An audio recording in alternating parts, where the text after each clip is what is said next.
welcome to the Contiengecy Plan Podcast. My name is Jedi Master David, and with me as always is Darth Austin. Hello, everyone. Welcome everyone. Welcome back to our all Jabba the Hutt podcast. What do you think about that one?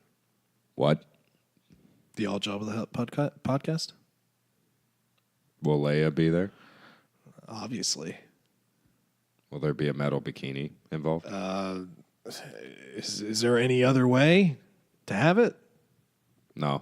There you go. No, we are a Star Wars reread podcast. We are currently in Vector Prime, looking into Chapter 7 here. Doing a reread of the new Jedi Order series. So let's go ahead and let's just round about. Let's do a little Jedi Council. So how's it been going this week? Not too bad. Just enjoying what's left of this holiday weekend. That's right, Labor Day. Labor Day, after which you can no longer wear white for some reason. Oh, you actually follow that stuff? No. I don't own. I have one white shirt, I think yeah. I'm safe. Yeah, I don't really know. I guess I probably have a few just general white T-shirts with other stuff on them. Does that count? Can I no longer wear a graphic tee with that just happens to be white? No tap out white T-shirt. Oh, yeah, bro. You know, I got all the affliction gear and tap out. And Did you ever wear tap out? No, I never wore good any for of that. you, but I did. No, I never wore For any like of that. a minute. Not even when I was actually training within the MMA stuff. I never had any of that. I mean, I had my pair of sweet patriotic flag Venom trunks, which were actually really awesome. That Brian Stan wore them back in the day, and I just thought they were so cool, so I bought my own pair. But I never actually bought any of the actual fight shirts or whatever the heck you want to call them. Well, I just want to point out, anyone who actually does practice for MMA doesn't wear tap out. That's for people who don't do MMA. Well, I mean, you never know. I mean, I'm sure that there are people that, but I mean, of course, now if you're watching UFC, I mean, they have uniforms, so it's all Reebok. Yeah. So you gotta wear the Reebok stuff. But I don't know, man. I mean, whoever came up with those clothing lines, they've made their money. So more power to them. But they have. Not really my thing. I'm so behind in UFC. I don't recognize it. Like one of my buddies was playing the UFC 3. I think he just rented it. It just came out. Yep. I don't recognize any fighters. Lyoto Machida's still fighting, at least. Yeah, I always liked watching Machida. I don't know. I haven't been active in it in a few years. Me and my buddies used to get together and chip in and purchase some of the fights. But yeah, I mean, honestly, it's been a long time since I've even watched, and a lot of the guys, they don't generally last a long time. No, you're lucky to get like 15, 20 fights out of a career now. I mean, back in the day, it was like, God, they were getting like 40 fights. Well, yeah, but but back then things were a lot different. I mean, yes, you were a quote professional fighter, but now people are trying to be like super professional, and I get it. You know, I mean, you want to train the best you can, learn all the techniques and stuff. But I mean, it used to be, Chuck Liddell just going out there and swinging for the fences and Superman punch. Yeah, it's the game's a lot different. But no, I don't really watch it. To be honest with you, a lot of the fighters have just kind of. It's more about like being a selling point, being this outlandish character more so than a person. Because like some of my favorite fighters were like Matt Hughes. Yeah, pretty dry fighter, but he was a good fighter. Well, he got things done, and that's all that mattered. Just when you were watching the fight, not the post fight or pre-fight, all the tweets and everything. But like other guys, like you look back a little, like Boss Rutan. God, that's a little before my time. If Boss Rutan were in the UFC today, in his prime, mind you, he would destroy people. And I truly do believe that. He was an excellent fighter. But yeah, Dan Severn. I don't remember if you ever remember Dan Severn. I think that was probably a little before my time. I got into UFC, I want to say around 2010, okay, 12. Yeah, it would have been. I mean, Dan Severn was pretty legendary. He also had a stint in the WWF. Really? He went in there and well, I mean, he actually, if you really look at his timeline, he was an amateur wrestler, very good, very great amateur wrestler, and then he actually became a professional wrestler first before he got into the UFC, and then just did professional wrestling afterwards as well. Ken Shamrock, he was an older school guy. He also did WWF too, but. What's I feel funny, like there was a lot of people who transferred from that to UFC when UFC was just its infancy. There were a couple, yeah, and it's funny now because like you have Ronda Rousey in the WWE now, not F like it was when I was a kid, and then Brock Lesnar, and people like Brock. you're going to do that sissy fight, that fake stuff. I would dare you to say something to Brock Lesnar, or for that matter, Ronda Rousey. People like to rag on Ronda. Her exit to the UFC was not very good. Holly Holm literally kicked her lights out. She could still destroy most men that I know. Yeah, I mean, she could. She'd rip your arm clean out of her socket. And she's a literal Olympic level judo practitioner on top of just the other stuff. But anyway, and Brock is just literally a wall of muscle. He's gonna be one of the biggest guys in wrestling, honestly. I mean, he's a huge guy, and I mean, he has a decorated amateur wrestling background as well. Before all that, Brock is like that. You remember that Genesis game we used to play, Streets of Rage? Oh yeah, Max. He was Max. Yeah, that's right. To anyone who gets that reference, which coincidentally, I mean, I know this isn't really Star Wars related, but neither is UFC. Well, I did see that's why it's Jedi Council. I did see something where there's a possibility of a Streets of Rage 4. Like there was a trailer. That would be amazing. What's it going to? PC, console? I'm not sure. I didn't look that far into it. Don't be mobile. No, mobile. Yeah, I know a lot of stuff. I don't think it is. I think it's going to be a console game. But I wonder if it would still be the same style, or if they'd actually bring it into 3D world. I mean, I doubt it would be the same as it used to be on the Genesis. But they did have Axel and Blaze. They did showcase them. So I mean, I don't know if I'm sure they'll have the other characters because you had Skate. In the second one, and his Max, bigger brother in the first one. What was his name? I really don't. And I never played. 3. We never had 2 or 1 or 3. We had 2. Well, I did play 1 later, but I've never played 3.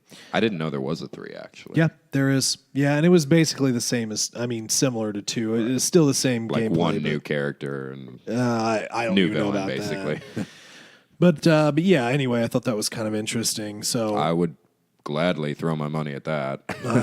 Yeah, I probably would as well, just for the nostalgia type of deal. But yeah, anyway, they did bring that out on Xbox. I don't know if they did for PlayStation. It was the whole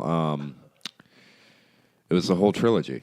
Well, now that I think about it, I actually own all 3 Streets of Rage. I forgot that there was a third one, but yeah, I was about to say, it was free. I have from the old PS3. I have it was like a Sega Genesis. Like multi-game disc, and it had I think maybe 1 and 2 or 2 and 3. I think it maybe is 1 and 2 on there, along with Sonic and a few other games as well. It was like 25 classic Sega games. So. Yeah, like you could get at the dollar store, like the game. Yeah, but this was like official Sega license, so it was like an official game, not like because those cheap games. They work. They do.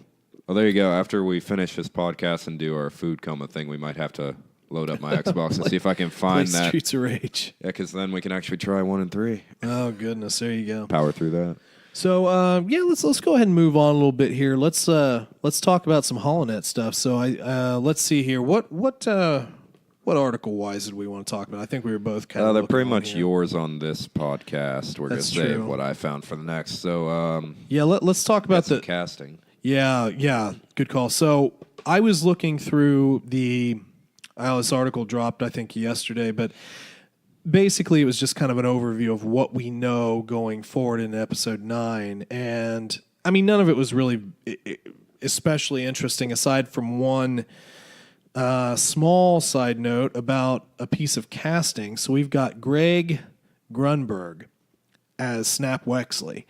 Now, I know his IMDb is saying like Snap was in Force Awakens, but I don't recognize him. I don't think I remember them mentioning the name, but if he was there, I don't think they identified him necessarily. Well, you did say he's also a voice actor. He might have voice acted something in the film. I'm just not sure. I know he did some voice work, but I don't think it was in that. I mean, but anyway, so Snap Wexley was introduced in the Aftermath series, and eventually, I think we might try and maybe do some one-off stuff, like some extra episodes, because I actually do want to discuss some of the new canon things as well. And I mean, like, New Jedi Order is never going away. You know, we have content for probably the rest of our natural lives, but I also want to talk our children's. Yeah, so I mean, that might be more geared towards some YouTube. We might, try and read the book and then just do like an hour special on YouTube and explain those in a little bit of detail. But Snap pops up in the Aftermath series and, kind of becomes a cool little character. I'm not going to go too much in those books because we've got enough to go through in our own books here. But he does wind up, becoming a pilot under the tutelage of Wedge Antilles and so on. So I'll be interested to see how big his role is here. Because I looked up the actor, right, and I said, God, this actor's like in his 50s. Snap can't be that old. But then when you actually think about timelines, like well, Kylo's 30, so right. Well, the thing is like so your Aftermath came basically directly after Episode 6, and Force Awakens was 30 years after, right? It was 30 years after I think you read Episode 30. 6. Yeah. Something like that. But anyway, so yeah, I mean, he was young in those books. I don't remember his exact age. I'd have to go back and read it. But he was I think he was like teenager, so he would probably be in his like 40s. So, and how actors, you get like 30-year-olds playing 17-year-olds in high school movies. So. Especially in the 90s. For sure. So, well, think about Tobey Maguire. Yeah, that's true. He was, 25 when he portrayed 16-year-old Peter Spider-Man. Parker? Yeah, something like that. So that's the trickery of Hollywood. But anyway, I just kind of thought that was kind of neat because I actually did. I thought the Snap character was pretty cool. He had the droid that followed him around, the psychotic reprogrammed droid that loved him and all this stuff. And it was an interesting story. So if you guys haven't read Aftermath, it is definitely a good series to read, especially if you want to kind of deal with the aftermath of the aftermath of the Empire, the Emperor falling, and the cleanup of the Empire itself. So I'll be interested to see what they do with the character. Maybe if he's a big enough part, we'll do a little character bio on him. I feel like it won't be very big, but I mean, you never know. I don't know. I'm still just more pumped about Charlie from Lost being in Star Wars. God. And I can't think of his act. Mary. Yeah, Mary. Yeah, we can't remember his name. We just know him from Lord of the Rings and Lost. Yeah, we'd have to look him back up. So, but there was one other piece here. It's not really like new news, but it was fascinating to me because it concerns a YouTuber and Rian Johnson. So I actually saw this video pop up on my YouTube earlier this week, I think, or last week. I didn't click on it, and I didn't actually remember why until now, because it was posted by Mike Zero. Now, Mike Zero, he has a pretty decent following, a pretty good following, but I'm not going to badmouth him. I mean, he puts out the content he puts out. He's fine. I mean, I've watched some of his videos and got some good insights, but I think sometimes it feels a little sensationalized at times. And it's, I just didn't watch it all that as much as some of the other ones, some of the other channels out there, like your big ones like Collider or whatever. But anyway, I mean, we're the best Star Wars podcast out there, so we don't need to watch other people's, right? That's right. It's Stupendous Wave than us. Exactly. Yeah. No, Which but you still need to check out his content. I know I've mentioned it a couple times. He's got a lot of good theories and lore, and we don't need to plug him. He's a big YouTuber, but I'm just really favorite bad. I'm just really bad about getting into new things. But anyway, so there was this interesting little exchange here. So basically, the Mike Zero video was, claiming that the Rian Johnson trilogy the thing that he's supposed to come out with after this whole trilogy wraps up. Because one wasn't enough. Well, and not in the case of Disney and Kathleen Kennedy. But anyway, so he, quote, reports that the series is going to be canceled. And so Ryan Johnson goes to Twitter, and I guess there was actually, so I pulled up the thing here. So this one guy says, at Ryan Johnson, are you still working in your are you, wow, Grammar bad. Are you still working in your Star Wars trilogy? I suspect he wanted to say on. I'm waiting for it. And then Ryan Johnson tweets back, he says, yup, with a little pound fist. And then a little later on, and these tweets have since been deleted, which is the power of Twitter. Of course, everybody can capture these. Screenshot. Exactly. So it says, Ryan Johnson, wait, ha ha ha ha ha ha ha ha. This is all because of Zero? Ha ha ha ha ha ha. A lot of ha-has there.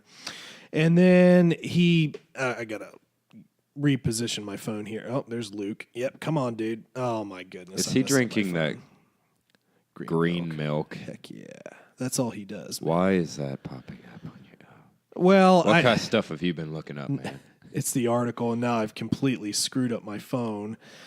Okay, here we go. It says, this is Ryan Johnson's follow-up tweet. When we were in production, we had a guy keeping an eye on online rumors, which is true. If you ever don't fall asleep during the documentary on from The Last Jedi, which I attempted to show you a couple weeks ago, but you fell asleep during it. So maybe if you know our family legacy, I guess. And so okay, keeping online rumors. He did mention there was a portion in that where he was reading some internet feed or whatever, and it was on rumors, and so they paid attention to that. But anyway, it continues. At some point, we started using zero as a verb, like throws trash in basket, but it slips out of your hand and falls behind you. So you like go to shoot it in, and then it just slips out of your hand, and then their whole thing was zeroed it. So it's basically like, a mess up. So they were using his... Not the best Twitter burn. Well, Not that I'm a Twitter person. It was okay. It is a decent burn, but basically they're just essentially saying, Mike Zero, you're nothing. You're nothing to us, and your rumors are trash. Literally. So anyway, deleted the tweet, but of course it's been captured forever. So let me ask you here. It's a big article, actually. It looks bigger on a phone, but so A, do you think his trilogy will continue? Like, do you think it'll actually come out? I think...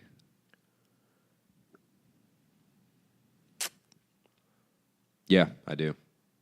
Honestly, I do. I don't think the Star Wars train's about to slow down anytime soon.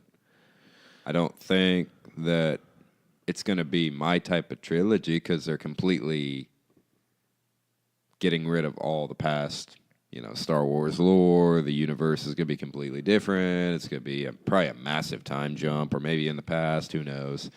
Well, it's they have said that we're done with the Star Wars, or excuse me, with the Skywalker story arc with Episode 9. How do you feel about that? To me, it's going to be a little difficult to not have that anchor point. Luke's dead. Oh, I understand. Wink, wink. And obviously wink, there weren't... Wink. Yeah, whatever. And there really aren't any... But Rey's a Skywalker. Skywalkers of note past him, because I've watched videos on the lineage. There's really no Skywalkers worth talking about past his generation and... Well, they didn't... His nephew and niece. They didn't continue the... what they did in the New Jedi Order. So there wasn't a continuation. There is no Ben Skywalker. There are no Jason and Jenna Solo twins and Anakin Solo. So the children were basically Ben. And of course we can speculate all day as to who Rey's parentage is, but I'm fine with it not being Luke. I think if I wanted to see a new spin on Star Wars, I want to go back in the past. I want to go think this. to I think this will the- be in the future. Johnson's. I think it'll be in the future. But again, I want something more Jedi-centric. So I'd like to see like the Sith Empire, Sith Planet, maybe. The Old Republic? Yeah, the Old Republic, you know. No, not the Old Republic, just the Jedi and Sith. I don't care about the politics. Well, no, I mean, the really, Old Republic series. KOTOR timeline, something like that, you know. Yeah. I want more Jedi. Now you just want more Jedi. And I think if we want go more in the Jedi, too. future, it's going to be harder to have more Jedi than if we go in the past. Well, I mean, yeah, it's tough because like in the new Jedi Order, and as we've been reading, you know, it's like there are a couple hundred, or maybe like over 100 They Jedi, reference 100 already right now, and we know, you know, those numbers, you know, jump and fall and increase and do a bunch of crazy things as we go along in the series, but yeah, we've pretty much destroyed a lot of the Jedi, so to speak, right now. Now, obviously, that can change in Episode 9, but we basically have Rey, and then we have Kylo. As Force sensitives, we have Kylo and Rey. So we've really they really have de-emphasized the Jedi, so to speak, right now. But I mean, it could change in a heartbeat. You never know what JJ's vision is. But anyway, you know, I kind of, just jumping back to the article, there have been a lot of speculative journalism reported as fact. And that's not just in Star Wars, that's in everything nowadays, it would seem. So I tend to take things with a large grain of salt. But in reference to the Mike Zero thing, do I think that the trilogy's canceled? No, I don't. I think it would take an epic bomb of Episode 9. If Episode 9 bombs, like literally just super bombs, then yes, that series probably will be pushed back or canceled, and then we'll kind of see what happens. But the thing is Disney has a large dollar investment here, and they want to make their money back and continue making money off of perhaps one of the largest franchises ever created. Yeah, and they're not going to stop at 5 films. There's no way they're going to stop at 5 films. They still got more anthologies. They still got another trilogy to do. And they could really expand the universe a lot more. They could bring in a lot more merchandise. And again, that's why I would say go back in the past, you know. Possible. Because then they could remake some of the old video games like Knights of the Old Republic. They could do a lot. True. Personally, I know it'll never happen, but Rian Johnson would be my new hero if he did a Revan trilogy. Well, that would be amazing. Yeah. I mean, I would agree, because you could do a lot with Revan. I mean, there was the one book, but obviously that book didn't encompass like his early journey, and then, you know, going into the book, and then kind of went to after, the dark side and back, so you could have a trilogy just on that arc alone. Not to mention everything with the Sith. Yeah, I mean, Emperor or whatever he was that turned him. Emperor. Yep. I don't know. And Crate, you know, you could add Crate in there. That'd be cool. Yeah, there's a decent amount that you could do, but we'll just have to see. So anyway, that was just kind of some of the stuff that was on the internet this week. So what do you think? You want to go ahead and start in the reread? Well, we haven't talked about Jabba yet.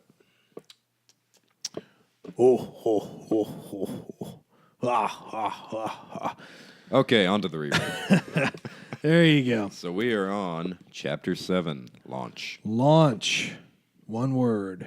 Launch. The most dramatic of all chapters. The ones with one word. Apparently. So yeah, this was kind of starting back with Danny Quee and Benson. What's that? Benson Tom. Yeah.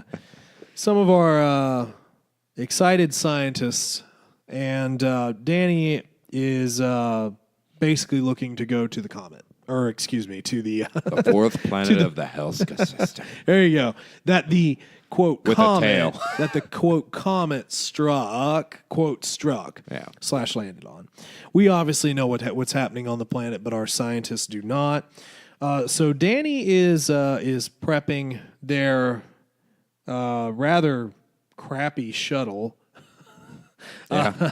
to go to the He planet. said, can you even call it a shuttle? Yeah, that's Is it a land speeder? Right.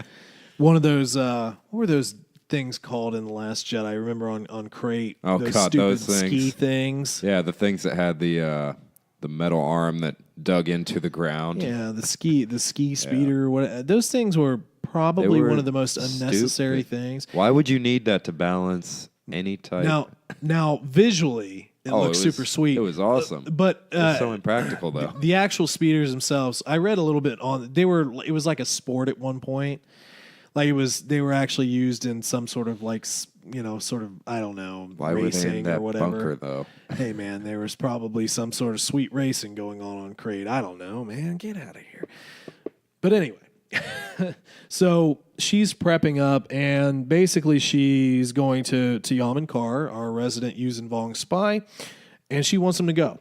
But he is reluctant. He knows that this is not part of the plan, and he cannot go there. He has to stay where he is. Those are his orders. Oh, let's see. And I think he actually said, let's do the implications here. According to his instructions, under no circumstances was he to go anywhere near the base planet on pain of death, and a dishonorable death at that. He must have no physical connection to the war coordinator and no contact at all or at all other that was okay. So he could use his Villa, but nothing else. So he literally has been ordered. You cannot go here. So he's talking around. He suggests a couple of the other scientists. Well, he could pick up, so and so. Seniority. Yeah, I mean he does prove a little bit adept at manipulation here, which is good for him. Obviously, not so good for our scientists, but. Let's see here. This chapter isn't super long, and it isn't super packed full of stuff either. So. You got one little cool thing that happens, and it's like that's true.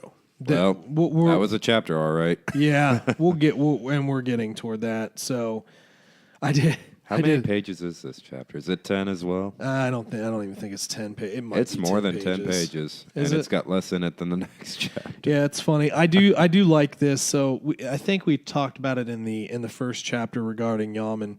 There was this whole deal about how he has this little effigy, Yoon Harla, the cloaked goddess, and Yamka, the Slayer. So he goes to his little idols for guidance, I don't know why, but it seems childish. For some reason, it just seems like a little kid. He's got his little effigies, and he's got all his little toys. He's playing spy, and he's got all his little toys. Yeah, I mean, it's I'm not trying to demean like any sort of religion, but for some reason, reading this here, I picture like these little tiny like wood carvings, and you got this massive creature who just could rip you in half, and he's just holding this little wood. Yeah, I don't know. Just for some reason, it just makes me chuckle because like they're this big warrior race, and they have little I don't know. It made me chuckle a little bit. By the way, going a little off topic, I need to show you when we're done with this. I saw this this YouTube video kind of going over a book that we do need to check out at one point. It was a Darth Maul book, and it actually showed. Well, it went over this fight he had with a Yuuzhan Vong. That'd be interesting. Hand-to-hand combat. Ooh. He's able to kill a Yuuzhan Vong. Who's armed? You forget how strong Darth Maul Darth Maul was pretty BA. There's no doubt about that. Oh, let's see here. He's just trying to wriggle out of this, and basically she wants him to go. He's been pretty quote instrumental in a lot of things here because he already knows about what's happening. So she seems to hold him in a little bit of reverence, and he actually holds her in some reverence too. Oh yeah. They mentioned that a little bit later on in this chapter, I believe. Yeah, I'm gonna skip a lot of this because it really isn't much, but Carr does go back to his room here, and I think this is where you're talking about. But he gets his Villip out, and he's speaking to the prefect. And he says to the prefect, "Take heed of the woman called Danny Kui, or Koi. I think it's Kui. Kui is okay. I keep asking you. You're our resident pronunciator. She is formidable. A smile erupted on the face of the prefix Philip and said, "One to convert." Now this is interesting. So I don't want to go too far in here, but I was very intrigued by that. so the Yuuzhan Vong potentially can convert people, and if they're worthy. So now, are they actually converting them into a true I'm Yuuzhan Vong? I'm not gonna say until we really get into that. I mean, most of you guys, I'm sure already know, but I'm keeping it secret. So, Yamankar considered the possibility for a moment. Truly, Danny would make a good Yuuzhan Vong warrior. There you go. Yeah. But that very trait likely damned her, for he doubted that her strong will could be so bent against her own people. That's the thing. So they do have converts, and they kind of make them sort of like Yuuzhan Vong warriors. But his feeling is with Danny, it would be so reprehensible to her that she couldn't necessarily be bent to betray her own people. Which is kind of a catch-22. The exact trait they'd be looking for is the reason they could never turn her. Yeah, I feel like that'd be their problem with turning most people. So I doubt this happens often. I would assume. I mean, I get where you're coming from, but I don't think she would make a good Yuuzhan Vong warrior. Period. She has a strong will, but a strong will alone, But anyway, so Dagar, the prefect, a worthy sacrifice. Then she will be killed honorably and at the proper time. So here's the thing: the Yuuzhan Vong want to kill everybody here, but they look at death a little differently. There's a difference between an honorable death, which, if you're given an honorable death, that means the Yuuzhan Vong respect you, or a dishonorable death. So Danny here, not the other scientists, mind you, but Danny, she would be awarded in their minds with an honorable death because they find her to be formidable. So that's actually kind of interesting. And then Yaman, you honor me by accepting my words. And that wasn't sarcastic. He had indeed done that. Let's see here. Yeah, and they kind of touched a little bit earlier on their views on death, too, because I believe they even said he would be given a dishonorable death if he left the station. And went to the clan with Danny. Exactly. The coral. Don't go to the coral. Yeah. Oh, let's see. So they're just kind of going over the plan a little bit here. Dagara to Yamankar. Let's see here. Was there anything really of note before we kind of move on? I mean, they kind of delve into Yamankar basically being depressed that, he's pretty much done with his mission almost. Yeah, that's true. He's I think he was talking a little bit in here about like the potential to join another. Was he talking about joining Namanor or something like that in here? Perhaps we will use the data from your station. Yeah. They really didn't get into that. He just basically says, "I hope you'll find another use for me." And, they really didn't mention much after that. Exactly. So, but then he's interrupted, and Garth. You want to pronounce that last name? Jeez. Brace or Breeze? We'll go with Breeze. Brace. We'll call him Garth. Stood in the hallway. Good name to call him. Exactly. It's his name. You ready? It is still dark. I'd rather face the dangers of the forest night than the wrath of Danny Kui. Which doesn't really make a whole lot of sense. Like, he's doing his job. He's not going to get yelled at. And Danny's focusing on She's leaving pretty anyway. well. She's fair at any rate. So I would not want to face one of those saber cats. Basically, no, I don't think so either. Like, I'd take Danny over the saber cat any day. But here's the thing. So they're going to fix basically the sabotage that Yaman had started. He unplugged it. Let's see here. Not much. I mean, they're just they're talking, and the cable was chewed by something bigger than beetles. There was okay. So Yaman like suggest, oh, maybe it was just beetles, which of course is another thing because he's got his darn dweebles or whatever they're called. Dweeaboos. But if no, it's not dweeaboos. But if some of them climbed inside after it was broken, so he's trying to blame beetles on this. He's just trying to misdirection. But I do want to kind of jump because a lot of this is just academic at this point. Yeah. But so they're up on this 100-meter tower. Yeah, tower, and this is just kind of let's see here.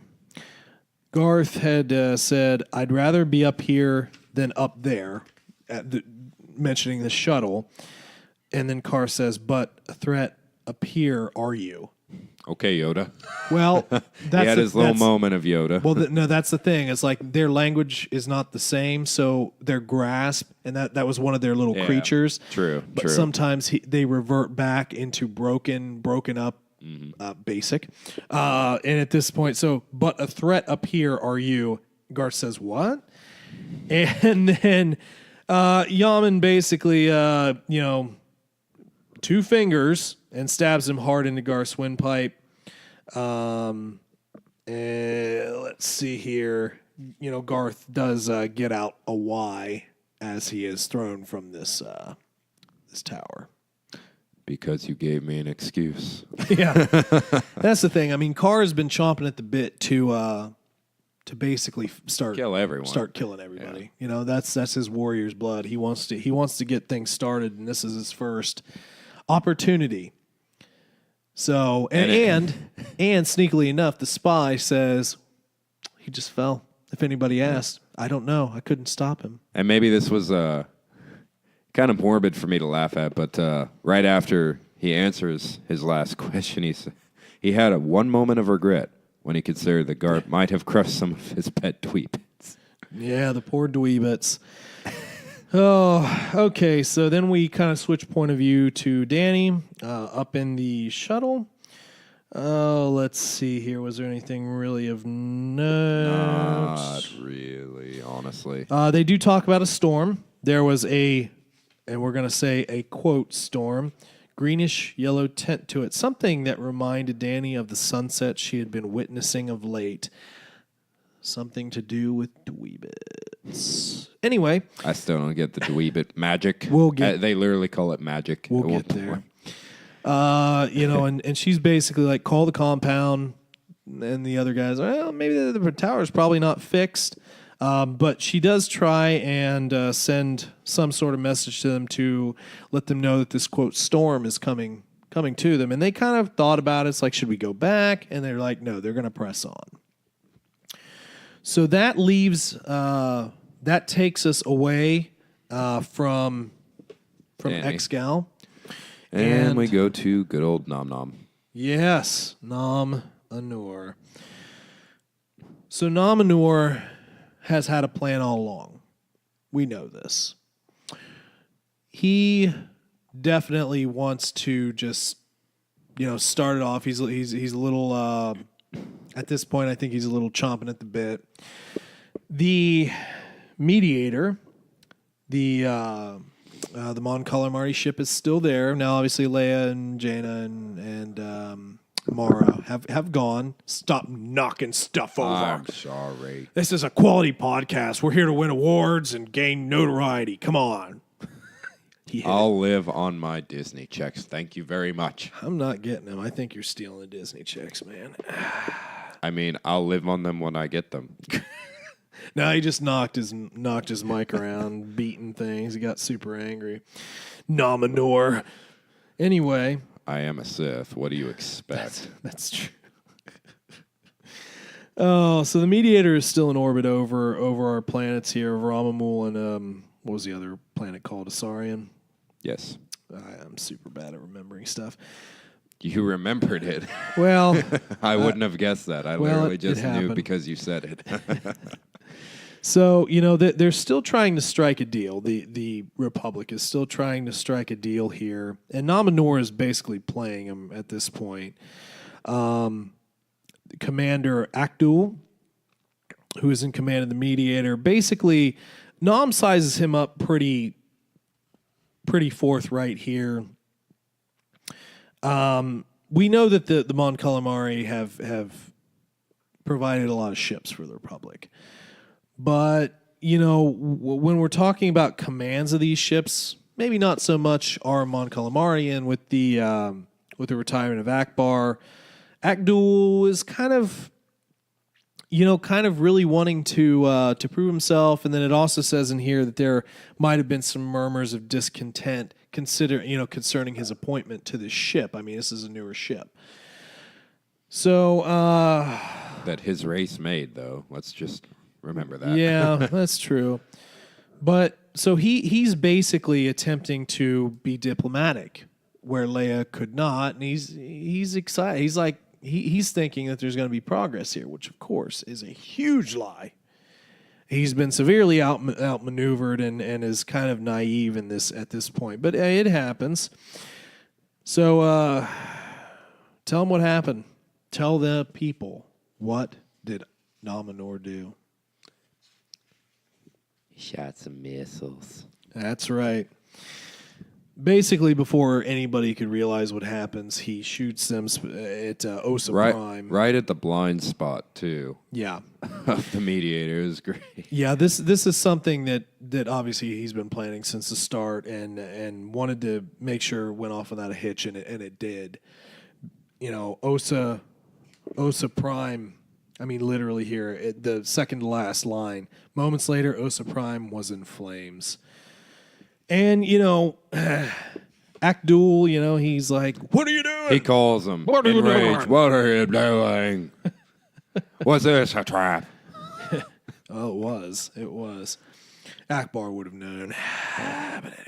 Yeah, he has foresight into traps. He does. He's very good with traps. Being a sea creature, they're very adept at noticing traps. You just imagine a squid swimming through the ocean, looking at this cage. He knows. It's a trap. Oh, God. Oh, so... I'm sorry, people. I love Akbar. I do, too. So there was another little line here. So Nominor took full responsibility, justifying the attack in response to the assassinations of several officials he had secretly ordered killed. Yeah. Then Palpatine. he curtly cut Akdul off. So he doesn't answer to Akdul. But yeah, so he had positioned some assassinations to make this appear like a justified missile firing happy fun time. And that pretty much leads us to the last line here. Nominor thought it a particularly glorious day. And that's really the end of chapter 7 there. Short, not the shortest chapter we've read, but not as... Content. Yeah. It's all about content. Not a lot of substance. You got a few cool things happening here. You got a little insight to the Yuzon Vong. You've got the first kill Yep. of Excal. And I feel like the next, obviously not the next chapter we've read it, but I feel like the following chapters are just going to become a bloodbath. Well, I mean, there's obviously going to be a lot of battle here as we continue on in the series, but yeah, the first official kill for this, this invasion. We have Dany going off to investigate the mysteries of the Ice Ball planet, and it's not going to be so nice for her. Do they have weapons? I don't think they do. I honestly they talked don't think about. They mentioned talked about did that saber cat being a big deal, so I doubt they. Well, do. I mean, they have.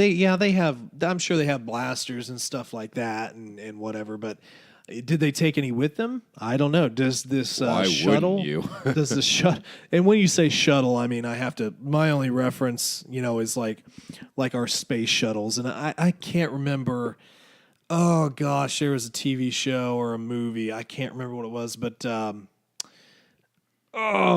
trying to think of what it was. Oh, did you ever watch the Stargate SG-1 series? I didn't get into that. I watched it. I actually liked a lot of those, but I remember there was this whole part where the bad guys in that series were going to attack Earth, and one of the aliens was like, something about, do you have defenses? And then the main character says, Yeah, we've got shuttles. And it's That's like not a defense. Are these shuttles formidable? Yeah. Totally formidable. So I just flash back to that because, like, I mean, you know, when we think about shuttles in this day and age of our exploration of space, I mean, they're actually quite fragile. Yeah. You know, really, when you think about it, the shuttles we have would be complete if, you know, let's say aliens are out there, man. Let's say the truth is out there. Our shuttles would be so screwed. Well, it wasn't long ago that our shuttles were a one flight deal. Well, I mean, they left them out there in space. Well, space program's interesting. I'm still waiting for Space Force. You gonna join Space Force? Heck yeah. Yeah. I really don't know much about that, honestly. I kind of missed the beginning of that meme. No, yeah, that's our president sometimes says some stuff, but I think the scrutiny behind being a president is so. Oh God, it's so much today. You know, it So really. he was making a joke about Space Force, basically. Well, which isn't it okay, an old Spaceballs reference? Listen. Sometimes you can never be sure because I mean we went through years with W. Bush and sometimes some of the things he said and Bill Clinton and then even Obama, you know, we've gone through some doozies in our past 4 or 5 I think we've had so. the most entertaining presidents in our lifetime. out of all. Honestly, I'm not gonna get into politics, but it's fun. Yeah, it's fun. It's fun, but yeah, I mean Space Force. So could you imagine like us dealing with Independence Day? Still one of my favorite movies of all time. Did you watch the remake? No, and I'm not going to either. Me neither. I'm gonna. You know what I'm gonna do the next time that I'm asked to watch the remake or think about watching it? I'm gonna watch the original. God, the original is so good, and for what was it like 95? I thought it was earlier than 96? that. I was 94? like, was it nine? I think it was 94. Well, because it was when Will Smith had basically rapped on Fresh Prince, and he went directly into that movie. God, what a movie that was for the time, using the effects that they had. There's And a lot of practical effects too. Actually, Jeff Goldblum. We need to get back to practical effects in movies. I mean, I we think still sit here and watch episode 4, 5, and 6 of Star Wars and just like almost utter amazement. I want to bring a slight comparison here. So I can still watch the original Star Wars and still be in awe of what it is. Do you remember Willy Wonka and Chocolate Factory? Oh yeah. You remember watching that as a kid? Oh God, yeah. Okay. That was an amazing Have you movie. watched it? Charlie and the No. Chocolate Factory. Have you watched the original one recently? I want to say it's been like 5 years. Okay, so I would encourage, most of you guys, I don't know what your age brackets are, but anyway, that listen to the show, but I remember Willy Wonka and the Chocolate Factory, and I actually really liked it as a kid. I watched it within the past few years, and I remember when they go into the first room and they're all running around, candy, I'm licking this mushroom, bro, there's stuff in here, there's candy everywhere. I was super unimpressed by that scene now. Really? Because, like, I didn't think about it back then, but, like, when you really look around the scene, you see, like, warehouse walls. And it doesn't look as impressive as it did when I was a kid, but like Star Wars still looks impressive despite the lack of effects of that time period. And I'm talking like watching the tapes, not on the DVD, not the super edited DVDs with Hayden Christensen. And that was another thing I picked up. Yeah. I still got mine. I just within don't have the last month VCR. a set of the VHS tapes at the Half Price Bookstore. They cost me $2 for the entire series. I got my garage sale for $3 back like 10 years ago. Yeah. Oh, but anyway, I mean, I just there's something to be said about practical effects. Another movie I'll give you for that, and you have a direct comparison with the remake, Jurassic Park and Jurassic World. Still haven't watched the new Jurassic Park movies. Park. Still haven't watched them. I'm sure you haven't watched the old Jurassic Parks in a while, but It's been a the while, original Jurassic Park, the practical effects of that, you realize how much money they put into that T-Rex? Oh, for sure. Because that was a practical effect not a lot of people know. I remember. Oh, my God. If we haven't explained this, we're brothers. So anyway, I remember when that movie came out on VHS, I remember watching and that. Dad got it. Yep. And I remember you being so scared of that first scene with the raptor that you literally could not watch the movie. Now, granted, I remember that too. you were really young. I at think that I was point. like 7. I maybe. feel like you were younger. I Than might that. have been I younger. think you were younger than that. Probably not the best movie for It really. that age.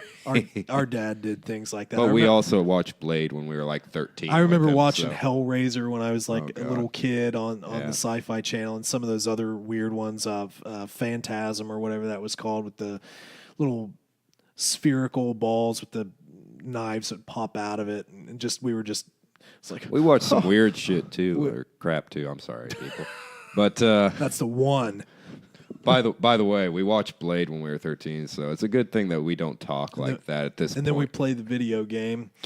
Oh God, that video game was terrible. It wasn't horrible. It was the controls were terrible. Yeah, PlayStation 1, the Resident Evil days of PlayStation 1 were terrible controls. Yeah, they could be. But no, Jurassic World has all CGI, and it's probably not even CGI anymore, whatever they call it now. All the impractical effects. The Raptors, Computer-generated. the Raptors were okay, but honestly, the T-Rex in Jurassic World compared to the practical, god-awfully expensive T-Rex of Jurassic Park, it was pathetic. I get that. Jurassic Park was an amazing practical movie. Yeah, I think The Force Awakens, to get back into Star Wars a little bit here, I think The Force Awakens actually was a good mesh between practical effect and the computer-generated effects. I agree. The Last Jedi wasn't bad either. They did a lot of practical effects, and I was surprised. Yeah. The milk creatures were actually all practical effects. Very expensive they made practical those. effects. Flew them onto the island. Cost Yeah. like $3-4 million to build the thing. It was a lot. But that is something I actually appreciate Star Wars. But no, I find that funny that we still look back, and then we're even still like showing new young kids these old movies, and they still hold up. But anyway, I think we've been yakking for long enough here. We for had you. to fill that episode in a little. It was a short one. It was a little short. I kind of feel like if we can stick right around that 1 hour mark, that kind of gives you Yeah. the most bang for your buck sort of deal. And that's what we're here. We're really here to just entertain you guys, and we're going to bounce around a lot because we have a lot of different interests and so forth. And eventually we'll start probably talking about some of the Star Wars games as we get a little bit more advanced in some of the capture of those. And there's some plans down the road. Well, I think there's definitely some of that in the future. I think a KOTOR Let's Play would be cool because I never played that. Okay, listen, but you need to get yourself a PS4. I do. You need to get a big boy system. I do. hey, nothing- Xbox isn't that bad. Nothing against Xbox, but I play. PlayStation's the way to go now. I've I been agree. exclusively PlayStation for as long as I can remember. I mean, I had a 360, but that's been a long time ago. So, but anyway, folks, if you guys haven't heard all this, I'm going to go ahead and plug all of our stuff. Yeah, we forgot all that. We normally do it at the end anyway. They should know by now. Well, tell us about the YouTubes. Yeah, so we do have a YouTube page. If you want to go ahead and check out the Contingency Plan Podcast on YouTube, give that a subscribe. We definitely have a lot of stuff that we're going to be bringing onto the YouTube page in the future, but it does depend on our time. The podcast obviously gets loaded on there. There were a few missed episodes, and I figured out why it wasn't loading, so it should be good from here on out. And it just kind of has to do with the fact that when I was multiple accounts. well, I have another YouTube page for some other stuff, and then this one, so it was a weird login thing. But yeah, YouTube will definitely have a lot to do in there, so we definitely appreciate if you subscribe there. I mean, if you haven't subscribed to this podcast and you're listening to it, make sure you hit whatever subscribe feature from wherever you're listening to it, because we're on pretty much everything. I just recently got us on Spotify now, iTunes, Google Play, TuneIn. We're on pretty much. Yeah, Podbean obviously is where we host, and that's if you want to get the episode first, that's where you go because it'll upload there first. And we've settled on uploading these at 6 a.m. on Mondays.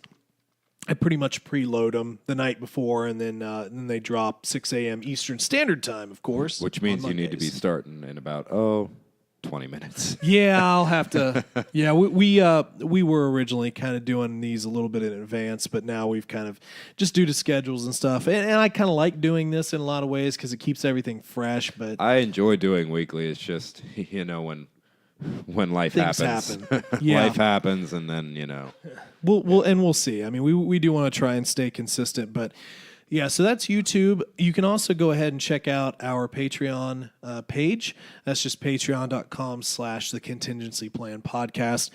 We have our Dinner with the Patreon series on there, and we're going to be posting some other things on there as we can.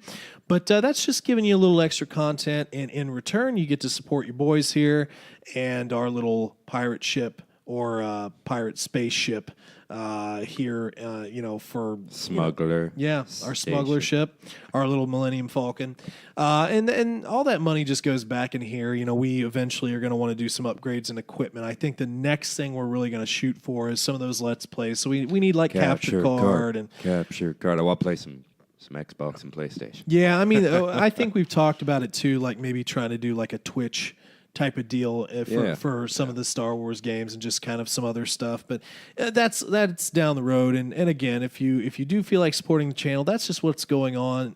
That's what it's going into. Gotta do our retro reviews too, of course. Well, yeah, we have. Do you realize how much time we could put into reviews of all the Star Wars? Everything, games, There's a lot. toys, lightsabers, God. Yep. So board games. There's a lot. And then, of course, coming up in April, I have VIP tickets to Celebration. So I'm going to be should be, if everything doesn't fall through. If you can get a hotel. Well, be heading up to Celebration in Chicago, so that should be a heck of a lot of fun.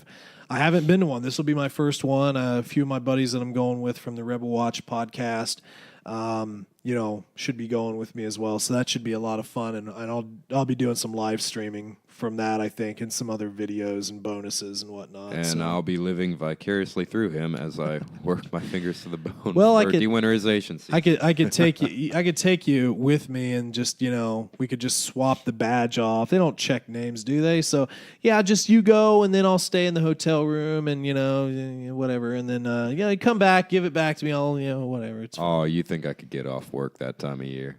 He forgets I have seasons. He has consistent work. I have busy seasons. Yeah, it's fun. But anyway, so yeah, that's Patreon.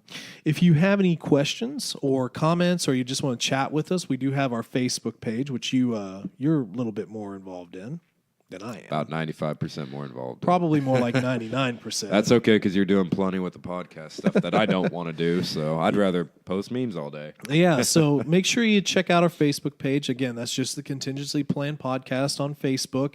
Like that page if you like updates, and we post some different stuff on whatever we feel like. But if you have any questions for us or theories you want to run by, or just let us know how the podcast is going from your viewpoint, or something you might want to add in, that's a good place to let us know. Or you can send us an email at tcplanpodcast@gmail.com. And we will answer within 5 minutes like a clingy boyfriend. You might. I'm going to leave him till 2 days later, and then maybe never call him back. No, I'm notoriously bad at I used to be really good at responding to messages quickly, and then something clicked in my brain in the past year, and I just don't. Well, I don't know if it's just work picking up. That's called getting older. Yeah, that could be something to do with it. Yeah. There you go. But anyway, I think that's about all I really had on the plate here. So, what do you think? I think it's time to install and load up some Streets of Rage. So I think it's time to get out of here. There you go. Not to mention food coma time. No doubt. So yeah, we're gonna go have dinner. Make sure to look out for next dinner with the patrons. But anyway, won't be this dinner, but but the next one. Exactly. So you guys have a great rest of your week, and we will see you next week. And as always, may the Force be with you.